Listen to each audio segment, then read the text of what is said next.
Hello बच्चों, let's see this question. This question says electrons are filled in orbitals following Aufbau rule, Pauli's exclusion principle, Hund's rule of multiplicity. यहाँ तीन column है, column 1, 2 and 3 and column 1 में कुछ metal ions given है और 2 and 3 में उनसे related कुछ इन्फॉर्मेशन है.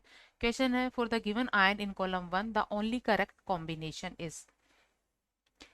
की concept for this question is, यह हम गिवन आयंस के लिए इलेक्ट्रॉनिक कॉन्फ़िगरेशन को लिखकर उनसे रिलेटेड इंफॉर्मेशन को आइडेंटिफाई कर सकते हैं.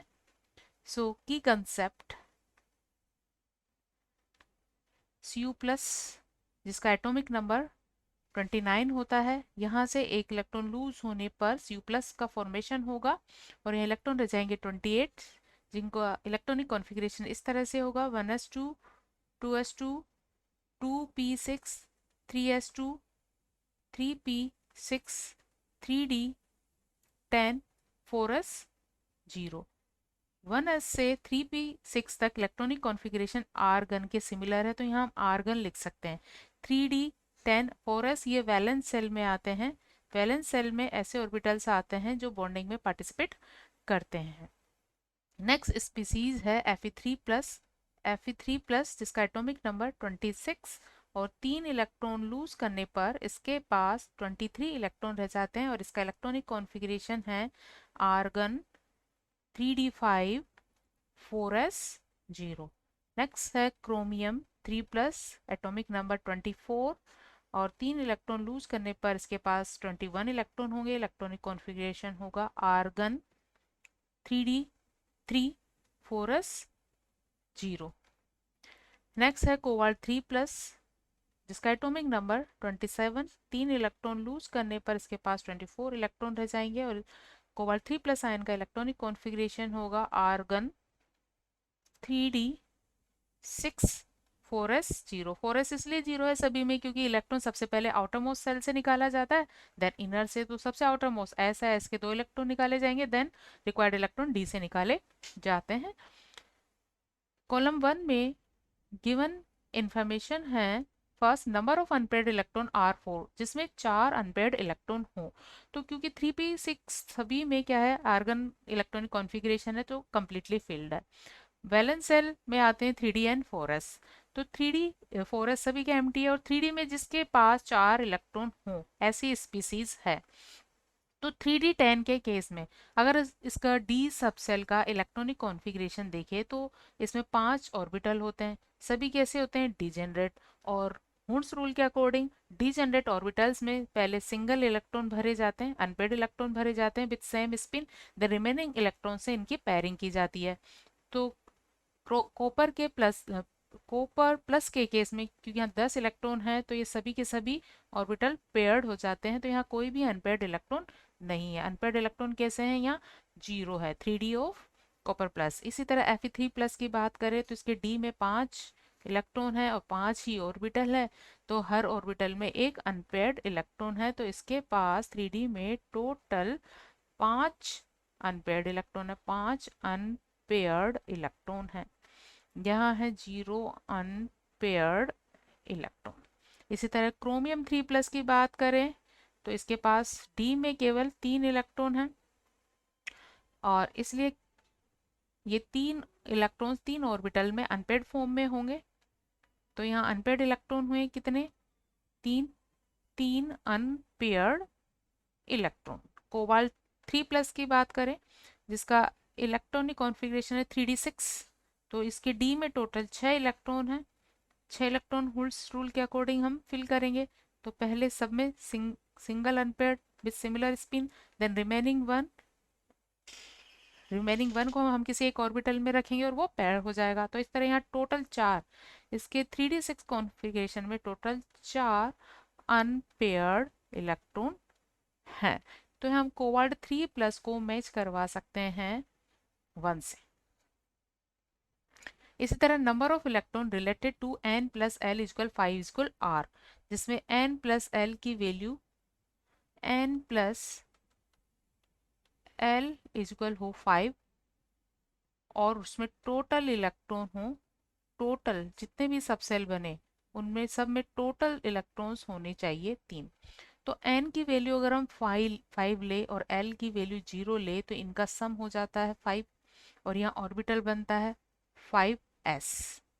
इसी तरह n की वैल्यू हम 4 ले सकते हैं, l की वैल्यू 1 लेंगे तो टोटल हुआ 5 और ऑर्बिटल बनेगा 4p।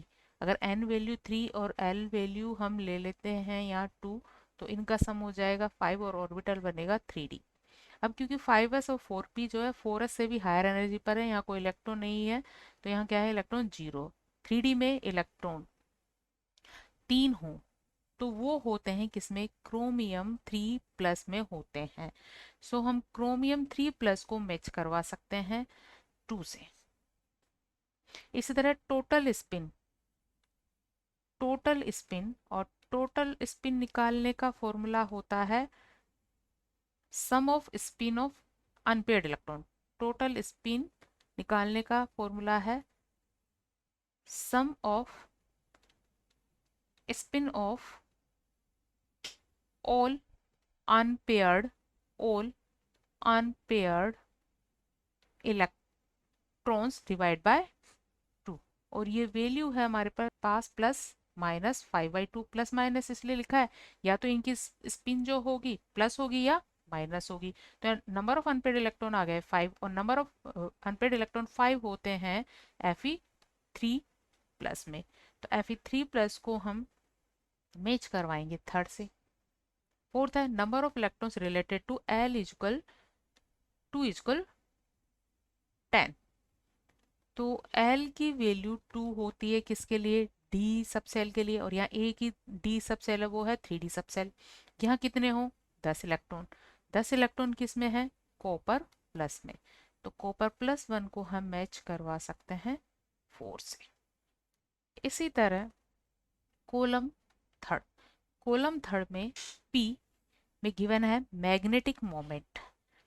P में गिवन है मैग्नेटिक मोमेंट जिसे म्यू से रिप्रेजेंट किया जाता है और इसको निकालने का फॉर्मूला है √n × n+2 बोर मैग्नेटन, और जिसकी वैल्यू क्वेश्चन में गिवन है √15 बोर मैग्नेटन। यहाँ n number of unpaired electron को रिप्रेजेंट करता है और √15 वैल्यू होने के लिए n की वैल्यू यहाँ होनी चाहिए 3 और मतलब नंबर ऑफ अनपेड इलेक्ट्रॉन होने चाहिए 3। ये होते हैं क्रोमियम 3+ में जिसका कॉन्फ़िगरेशन है 3d3। सो हम क्रोमियम 3+ से इसे मैच करवा सकते हैं। क्रोमियम 3+ को हम मैच करवाएंगे किससे, P से। Q में दिए हैं n+l वैल्यू 5 और टोटल इलेक्ट्रॉन हो 6। n+l वैल्यू हो 5 और टोटल इलेक्ट्रॉन्स उनमें हो 6। तो अगर n की वैल्यू हम यहाँ 5 रखें, l की वैल्यू 0 तो बनता है यहाँ 5s। इसी तरह n की वैल्यू हम 4 रखें और l की वैल्यू 1 तो इनका सम हो जाएगा 5 और ऑर्बिटल फॉर्म होगा यहाँ 4p। n की वैल्यू 3, l की वैल्यू 2 तो ये वैल्यूज हो जाती है 5 और ऑर्बिटल बनेगा 3d। तो 4p और 5s क्योंकि हायर एनर्जी पर है यहाँ कोई इलेक्ट्रॉन नहीं होते, तो जिसके 3d में 6 इलेक्ट्रॉन हो ये होते हैं कोबाल्ट 3+ में। तो इसे हम कोबाल्ट 3+ से मैच करवा सकते हैं। 4 को मैच करवाएंगे हम किससे, Q से। नेक्स्ट है number of electrons to L+m equal 0 are 12। R में गिवन है कि L+m इक्वल 0 हो और टोटल इलेक्ट्रॉन्स हो इनसे रिलेटेड 12। तो इसके पॉसिबल ऑर्बिटल्स हम देख लेते हैं। अगर L की वैल्यू भी 0 हो, M की वैल्यू भी 0 हो तो इनका टोटल हो जाएगा 0 और L की वैल्यू 0 होती है S ऑर्बिटल्स के लिए। तो यहाँ 3 S ऑर्बिटल है, वो है 1s 2s एंड 3s और सभी में कॉन्फ़िगरेशन के अकॉर्डिंग 2 इलेक्ट्रॉन है। तो इनका सम हुआ 6 इलेक्ट्रॉन।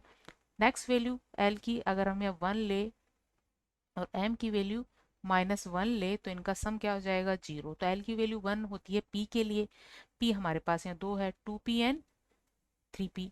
अब क्योंकि M की वैल्यू किसी पर्टिकुलर ऑर्बिटल को रिप्रेजेंट करती है तो यहाँ पर 2p 3p कोई पर्टिकुलर ऑर्बिटल है p का, जैसे px है py है या pz है। तो हमने सपोज इसको x ले लिया, इसको भी px ले लिया, तो इसमें कितने होंगे 2 और यहाँ भी 2, तो यहाँ हो गए 4 इलेक्ट्रॉन।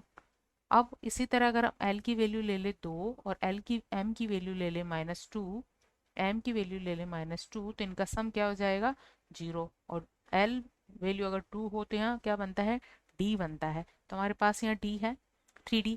अब 3D का कोई एक ऑर्बिटल होगा, या तो ये x होगा या dx होगा या dy होगा या dz होगा या dx square minus y square या dz स्क्वायर होगा। तो इनमें से किसी भी ऑर्बिटल में क्या हो सकते हैं, 2 इलेक्ट्रॉन तभी हो सकते हैं जब उसका D10 कंप्लीट हो। तो D10 कॉपर में कंप्लीट होता है।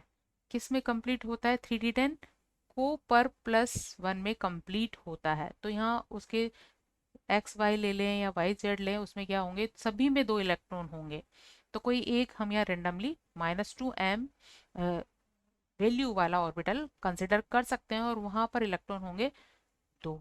तो इनका जो सम हो जाता है वो हो जाता है 12। तो R को हम कॉपर से कोरिलेट कर सकते हैं इस तरह। And magnetic moment 35 mu is equal होता है, जैसा कि हम पहले भी बता चुके हैं, यह है √n × n+2 बोर मैग्नेटन, और ये वैल्यू है √35। ये तब पॉसिबल है जब n की वैल्यू क्या हो 5, मतलब नंबर ऑफ अनपेयर्ड इलेक्ट्रॉन 5 किस में होते हैं, ये होते हैं Fe3+ में। तो Fe3+ से s को हम मैच करवा सकते हैं। Fe3+ को करवाएंगे s से मैच। अब यहाँ क्वेश्चन में गिवन कॉम्बिनेशंस को ऑब्जर्व करने पर हम पाते हैं कि A एक करेक्ट मैच नहीं है, बी भी एक करेक्ट मैच नहीं है, सी एक करेक्ट मैच है, जिसमें थर्ड क्रोमियम थर्ड से रिलेटेड सेकंड इन कॉलम में है सेकंड स्टेटमेंट, और कॉलम 3 में है P। So C is the correct option of this question. Hope you understood it well. Best of luck.